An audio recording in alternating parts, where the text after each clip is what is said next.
Hi everyone, my name is Evelyn Hart. I'm 31 years old. For 23 years, I cooked my brother's meals, cleaned his room, folded his laundry, and stood just outside every family photo while my parents called him the one who mattered. And the first time anyone stopped the pattern was at my grandmother's will reading. When my mother told me to wait outside, the lawyer looked up and said, "No, she stays." The room went quiet when he said it. Not loud quiet, not shocked, gasping. Worse, the kind of silence that makes every person in the room suddenly aware of the roles they were expecting everyone else to play. My mother had one hand on the conference room door and the other around her purse strap. My father was already seated, legs crossed, wearing the expression he used whenever he expected the world to confirm his importance. My younger brother Ryan was looking at his phone like grief was something other people were there to handle. And me? I was standing half in the hallway, half out of it, exactly where my mother had placed me. "Just wait outside," she had said softly, like she was protecting me from something. "This is family business.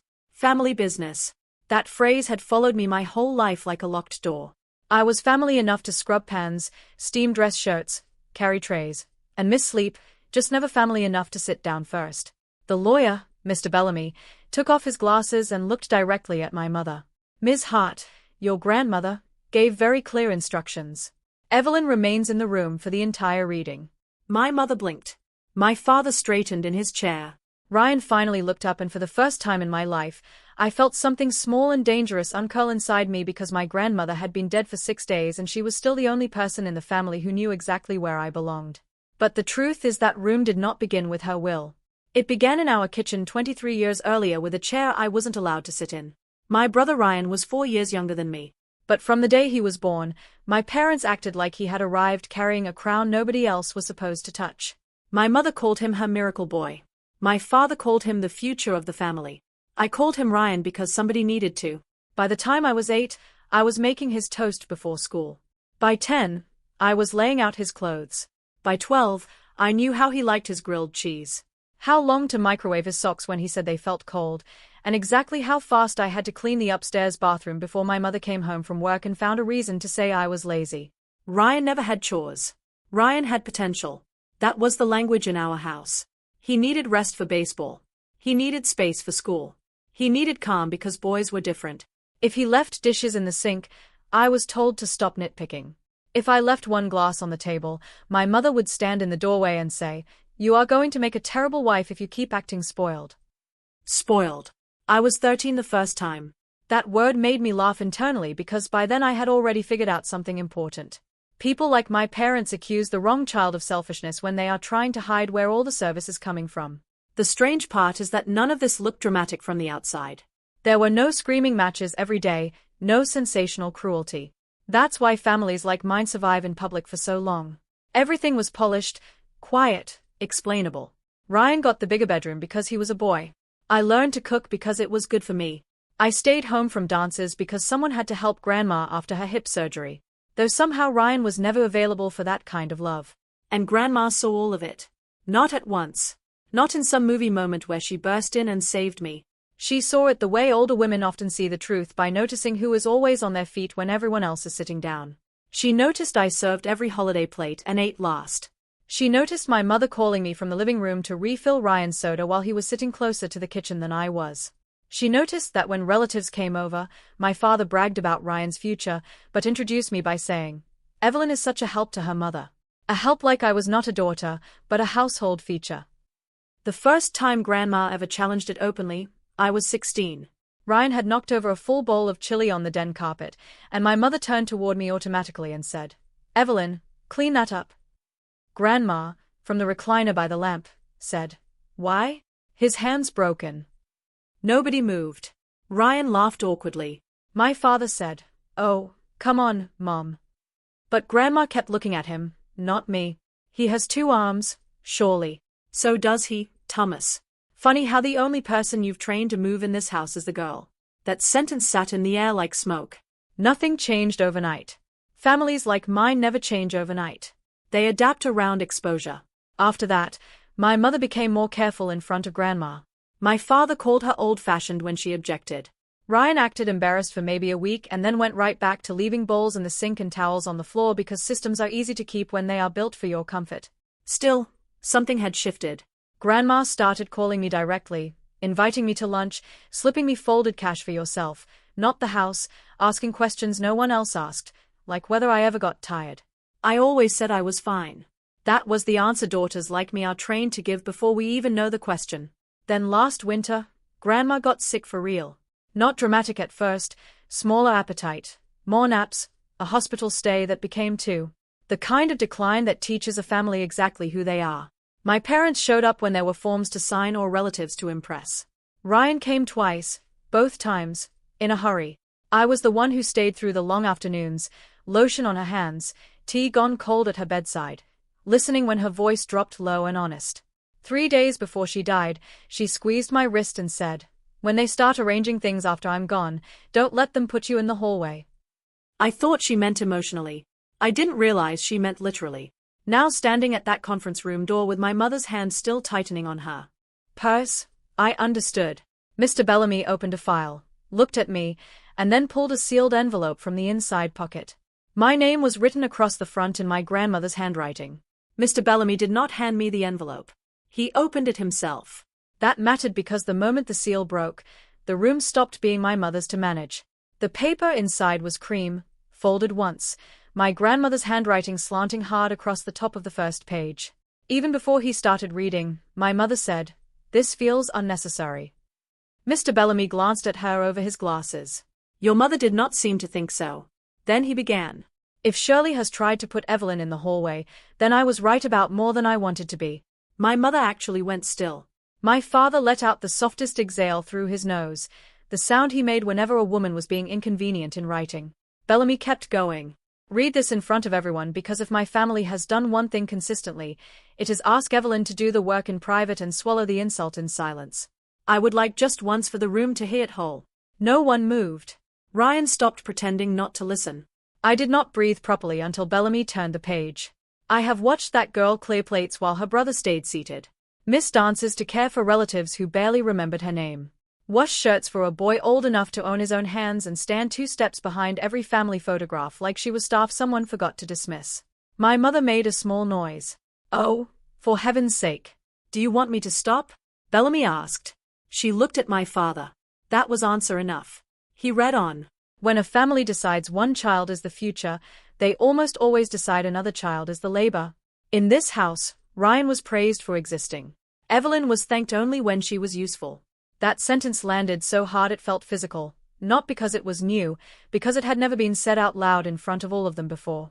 Bellamy's voice remained flat, professional, almost gentle, which somehow made it worse. "I do not write this because I pity Evelyn. I write it because she has been trained to mistake endurance for character, and the rest of you have been happy to let her." Ryan laughed once under his breath. Nervous, dismissive. The way boys raised like kings laugh when the room suddenly describes the kingdom accurately. Grandma had accounted for that too. "If my grandson laughs while this is read, tell him that being adored is not the same thing as being worthy." The laugh died in his throat. My father shifted in his chair. "This is absurd." Bellamy ignored him. He turned another page. "I remember the chili on the carpet. I remember the school mornings. I remember Shirley handing Evelyn tasks like little tests of devotion and Thomas calling it good preparation." Preparation for what? For becoming unpaid help to people who share her blood. I looked at my mother then. Not because I wanted to see guilt. I had stopped expecting guilt to arrive on time in that family years ago. I wanted to see whether she even recognized herself. She did. That was the worst part. I could see it in the way she pressed her lips together and stared at the table. Like if she went blank enough, the letter might become mean instead of true. Bellamy continued. "When I asked Evelyn at 16 whether she was ever tired, she lied and told me she was fine. That is what girls like her do when they have already learned that naming the burden only gets it shifted back onto them." I had forgotten that conversation. Or maybe not forgotten. Buried my grandmother on the porch, a glass sweating in her hand, watching me say, "I'm fine," with the same dead little smile I used on my mother when I was trying not to be assigned something else. Ryan finally said, "So what? Grandma writes one bitter letter, and now we're all villains." Bellamy folded one corner down with his thumb and said, "No, the years did that. Your grandmother only took notes." That silenced him. Then came the line that changed the room.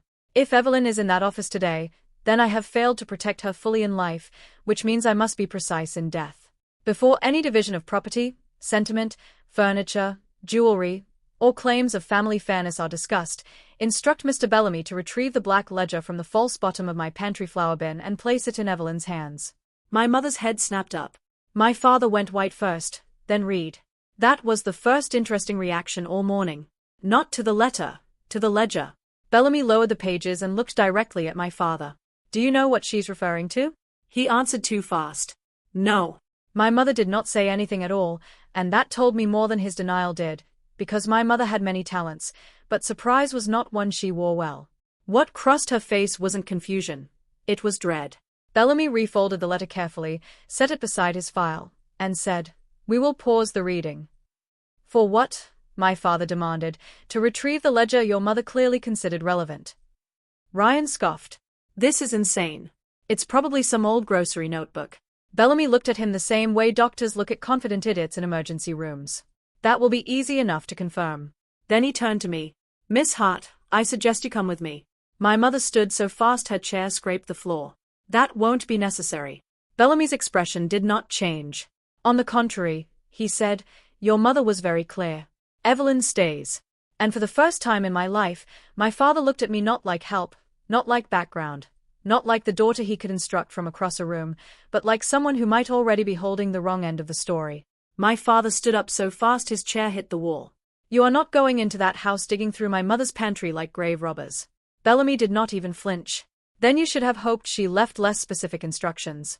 That was the moment my mother made her mistake. Not a big one, just one sentence too fast. It won't be there. The room turned toward her. My father looked at her. Ryan looked at her. And Bellamy, who had spent the last 15 minutes sounding like Patience in a tie, finally let a little steel into his voice. That is a very interesting thing to know with such certainty, Mrs. Hart. She opened her mouth, closed it, and then tried the old family trick of turning speed into innocence. I only mean my mother moved things constantly toward the end. No one believed her. Not fully, not cleanly, because there is a difference between confusion and foreknowledge, and my mother had just stepped over it in heels. Bellamy called his assistant, asked for a witness from the office, then asked me to ride with him to my grandmother's house. My parents followed in their own car. Ryan came too, complaining the whole way like inconvenience had somehow happened to him. The house felt wrong without Grandma in it. Not haunted, just silenced.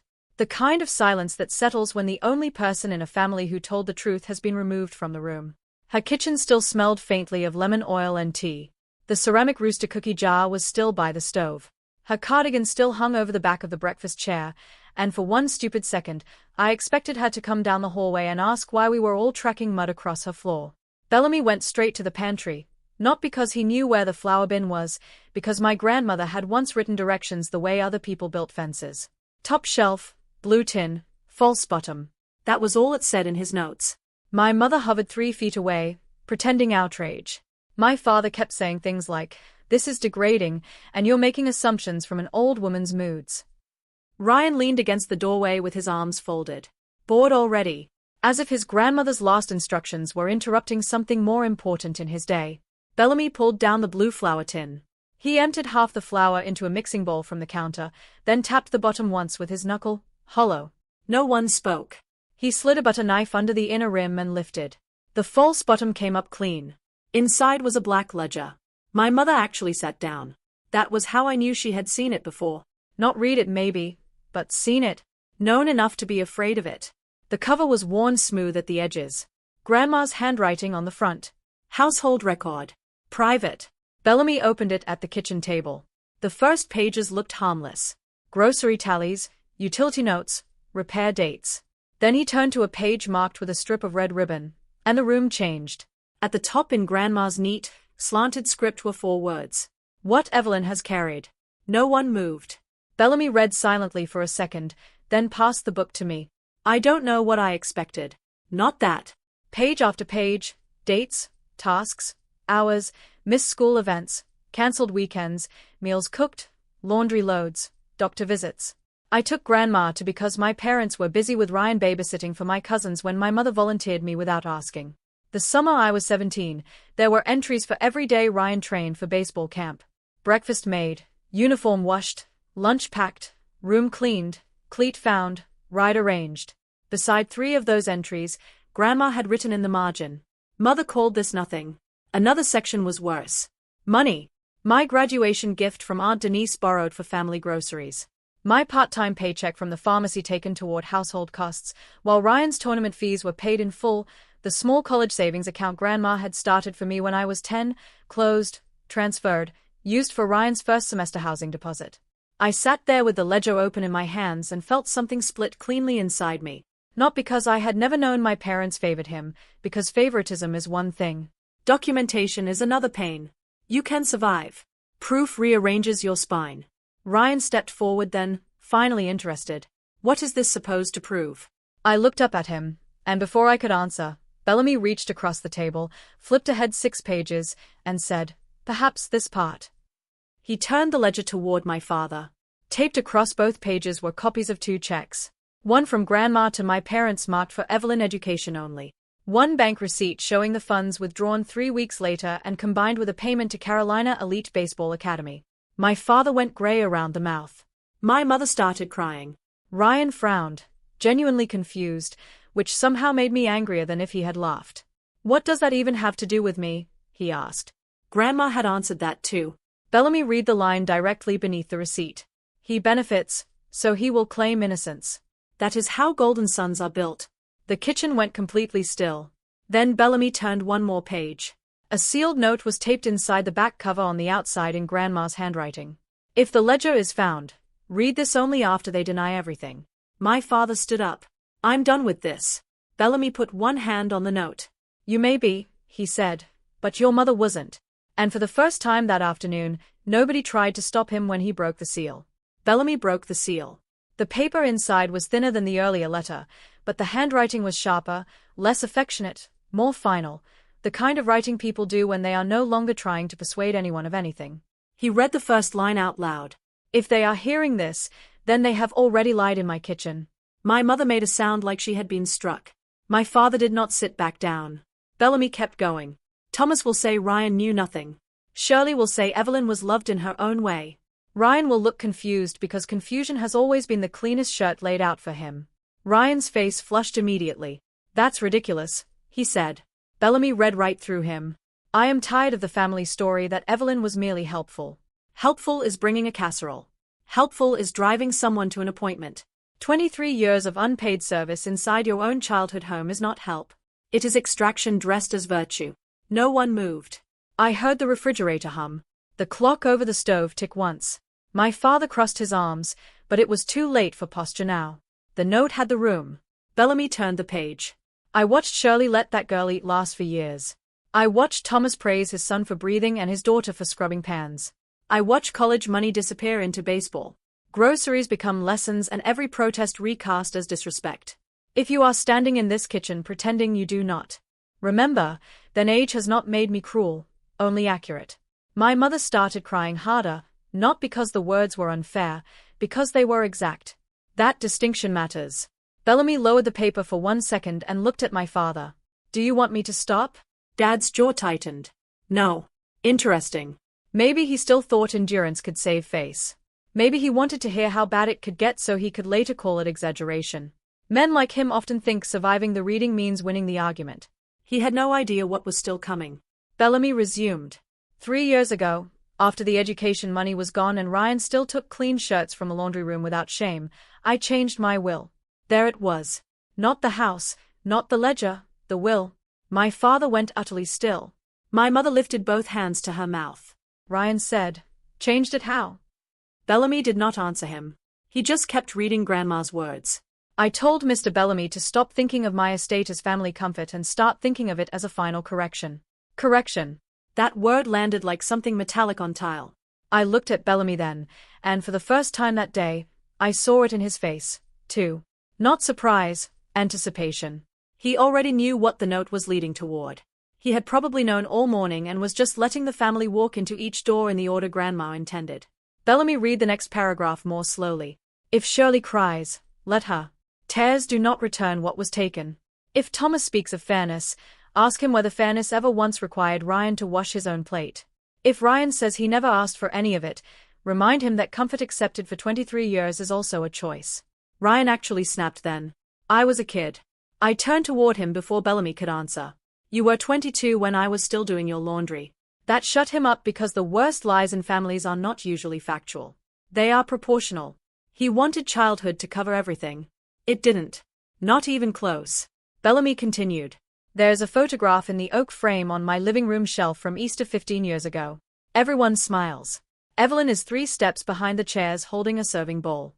If anyone in that kitchen still doubts what I mean, tell them to look at the picture and ask themselves why the only daughter who made the meal was not allowed to sit in it. I closed my eyes for 1 second. I knew the photograph. Pink cardigan, hem glaze on my wrist. My mother calling me from the stove just before the camera flashed. I had forgotten that part until Grandma put it back in my body with 1 sentence.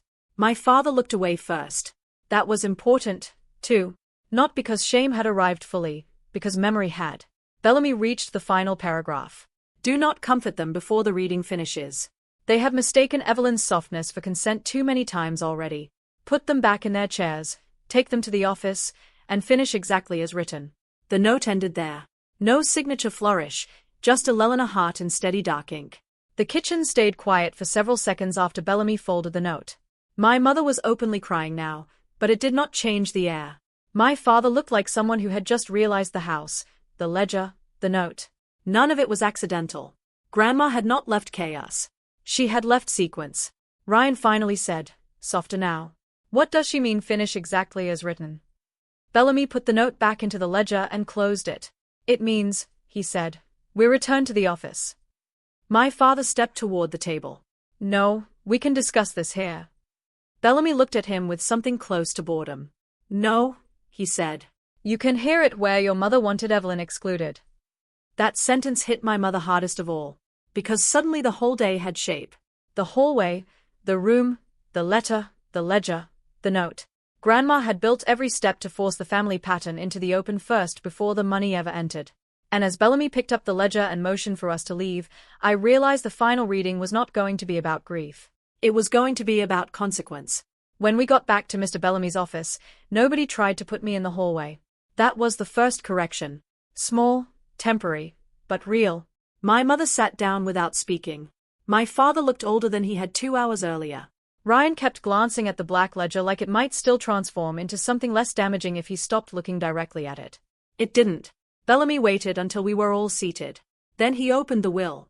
No long speech, no theater, just my grandmother's voice translated into legal language and final choices. Specific cash gifts to the church library and the women's shelter. Her wedding ring to Aunt Denise. The antique clock to her brother, then the house. The residence on Maple Ridge Road, together with all furnishings not otherwise designated, shall pass in full to my granddaughter, Evelyn Hart. My mother shut her eyes. My father's face did not change at first. That was how he handled impact, by going very still and hoping control might return if he looked disciplined enough. Ryan said, what? Bellamy kept reading. The investment account listed in Schedule B, the bond portfolio listed in Schedule C, and the cash reserve held at First Carolina shall also pass in full to Evelyn Hart. That was the real blow, not the house. The fact that Grandma had not left behind one comforting little compromise they could use to call the outcome unfair. No shared pool, no balanced division, no family pot for my parents to supervise while praising Ryan's future and assigning me gratitude as a duty. Just my name again and again. My father finally found his voice. That makes no sense. Bellamy looked at him. It made perfect sense to your mother. Ryan laughed once, sharp and disbelieving. So she gave everything to Evelyn because she washed dishes. I turned toward him before Bellamy could answer. No, I said she gave it to me because everybody else in this family treated me like I was part of the kitchen. That landed harder than I expected. Maybe because it was the first thing I had said all day that was simple enough not to hide behind. Bellamy turned one page and went on. There was one final instruction regarding any challenge to this will. Of course, there was. Grandma had never once set a table without planning the cleanup. If any beneficiary contests this will or attempts to pressure Evelyn Hart into private redistribution outside counsel, that individual's remaining share shall be revoked and redirected to the Elena Hart Fund for Girls in Transitional Housing. Ryan's head snapped up. Remaining share. Bellamy nodded once. Your grandmother did leave you something. He reached into the file and pulled out a smaller envelope. Ryan's name. My brother took it like it might bite him. Inside was a handwritten note and a cashier's check. $5,000. That was all. Ryan stared at the amount like it was an insult in numeric form. Bellamy read the note when Ryan didn't. Ryan, this is enough for a deposit, a mattress, and your first month of learning where your plates go when no woman is following behind you. Love, Grandma. I actually had to press my lips together to keep from laughing. My mother made a scandalized sound. My father stood halfway up. This is humiliating. Bellamy folded the note. No, he said what was humiliating was making your daughter carry your house and calling it character. No one spoke after that. And for the first time in 23 years, the silence in the room was not mine to fill. The fallout came fast. My mother cried in the parking lot and told me she never meant for things to become so uneven. That was her word, uneven. As if my entire life had been a tablecloth slightly off-center instead of a system built on my labor. My father tried one last angle the following week. He asked to meet his family. I agreed only because Bellamy told me never meet a desperate man alone when there's inheritance on the table. Dad sat across from me in a diner and talked for 14 minutes without once saying the words I was wrong. He said Grandma had been emotional, that she let old grudges color her judgment, that I was not the kind of person who needed all that money anyway. That sentence told me everything, even then, even after the ledger, even after the note, even after the will. He still thought my strength made me easier to strip. I stood up, put cash on the table for my coffee, and said, "That's why she gave it to me." Then I left. Ryan moved out within 3 weeks. Apparently, $5,000 and a dead grandmother's contempt will teach a man more about adulthood than 23 years of being served ever did. Last I heard, he learned to cook 2 things badly and stopped calling women dramatic when they asked him to wash a dish. My mother kept writing short letters at first, then longer ones, apologies that circled the truth before finally landing on it. The only one I kept said this: "I think I confused your reliability with your role. I let the house depend on you because it was easier than asking the men in it to change." That one hurt because it was true. As for me, I kept the house, not out of revenge, because for the first time in my life, I wanted to live somewhere I had not earned by serving the people inside it. I repainted the kitchen, moved the table so nobody sat at the head by default, framed the Easter photo Grandma mentioned, and hung it in the hallway. Not because I wanted to remember the humiliation, but because I wanted proof that someone had seen it clearly long before I did. Sometimes I still catch myself standing when nobody asked me to. Still reaching for plates after other people have sat down. That kind of training doesn't evaporate just because a lawyer reads the truth out loud. But now when I notice it, I sit. That is what inheritance became for me in the end. Not the accounts, not the house. Permission. Permission to stop performing usefulness in exchange for belonging. Hi everyone. Thank you for being here. If that had happened to you, would you have stayed through the whole reading or walked out the moment your mother tried to put you in the hallway? And once the truth was finally read in front of everyone, would you ever let that family call you helpful again? Tell me in the comments. And if this story stayed with you, please like the video and subscribe to the channel. I'd love to see you in the next.